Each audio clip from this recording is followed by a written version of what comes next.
So,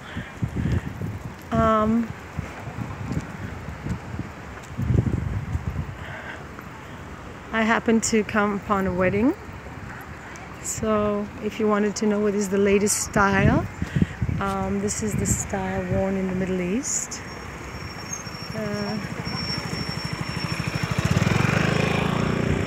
I don't know, is that a wedding in black? I've never seen a wedding in black. But this is a tradition, really beautiful dress she has. It's not exactly white, it's gorgeous. And what a beautiful scenery.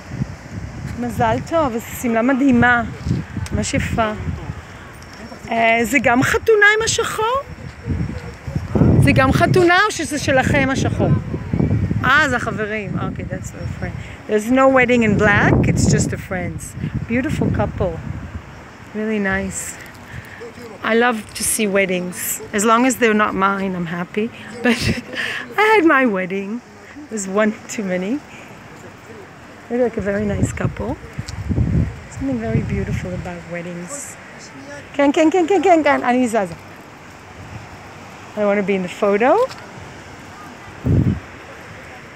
Really nice wedding. Beautiful dress. I really love this dress. It's very unique. It's sparkling. You see the dress? It's just really nice. Very young couple. It's amazing. For me, it's just amazing that people are still getting married with 50% divorce rate. People are very optimistic. I think the main reasons for getting divorced is that you don't find the right partner who you'll be able to get along with. I think most people choose their spouses based on physical attraction. Doesn't mean that you should marry somebody who's not physically attractive. The religious girl told me the other day, a single religious girl, that it says in the Jewish sources you need to feel something towards stirrings, something desired towards your spouse. So that it actually is demanded. You need to be able to feel something. But I believe in deeper. I don't know what I believe anymore with talking about relationships. You know, you start out with a beautiful, beautiful wedding, when actually I think I really wish a wedding for me, it's just like a seal. It should just be people living together and putting less stress on the wedding. I guess in the traditional societies, a wedding means a lot. It's coming together of a new family, creating a new family. But I think these days it just doesn't seem to mean a lot to me. Yeah. I think if people choose spouses based on other attributes besides physical attraction, then I think the marriages will last longer. I certainly regret also marrying somebody I thought was very handsome. I think there's too many tragedies when people are not able to see beyond. People play games sometimes and hide their true selves, but I think we have intuition if we listen to it, and we should really listen to our gut feelings. If something feels to be not right, it's not right. And I think we both need to be in the same place as far as strength and abilities, similar place, and you just need to trust somebody so much to know that when they wish to be with you, they're really all going to be with you and not to stray, because that's so important, that a commitment to the family unit. It just seems to me something that's very difficult today in this non-committal life. So all in all, I wish this couple a success, but my thoughts on marriage are not very optimistic. I think very difficult to live with another person in such intensity. What I would suggest to couples getting married is, one, I think if you want to raise children together, it's vital that you live next to at least one set of grandparents or grandma, grandpa, somebody who can help you, family, very, very close friends that you have, good family, usually from the mother's side, not to go to another place that's far away, and that makes things more difficult, and to always keep testing and never taking for granted things. Always keep testing, test, see, is this working?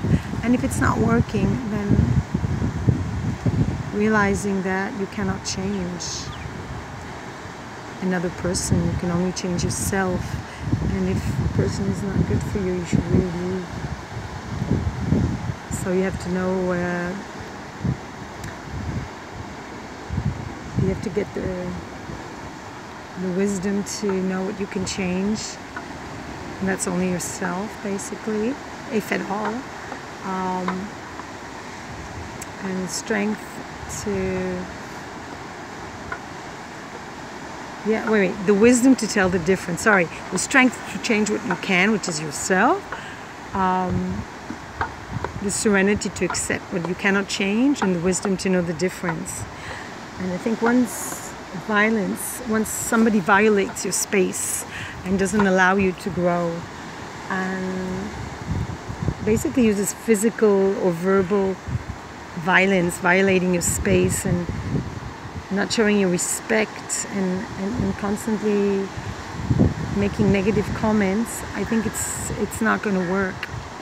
But I think you can know that before you marry, if you know a person really well, and if you know their qualities, and if you know people around you have known this person, then you can perhaps prevent a tragedy. But on the other hand, you can stay safe. You can be like a man on a surfboard, just stay on the surfboard alone and enjoy your life through the waves and not need another person. You can do that. But once you take on board another person, then it's a whole different ball game. A lot of trust issues come up, and character of the person. They say people change, but I would say the masks fall. The masks fall. People have masks. They present themselves as the most attractive they can, and eventually the masks will fall. Well, I'm not a person who pretends. A lot of people play games, and it's very important to realize that. And the only way you can do that is to surround yourself with a protective family. If you don't have that, it's already a risk factor. And to always keep your eyes open.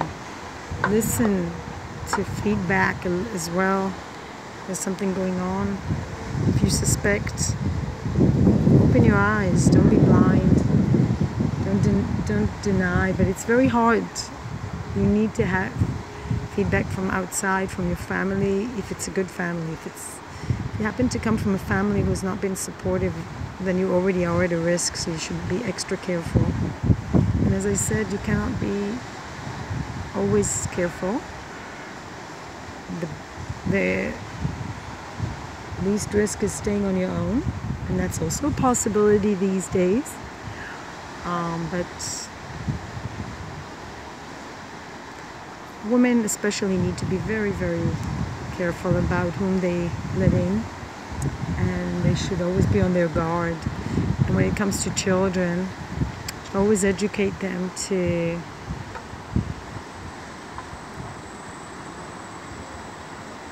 be trusting and yet suspicious at the same time, to be careful. And I think it's really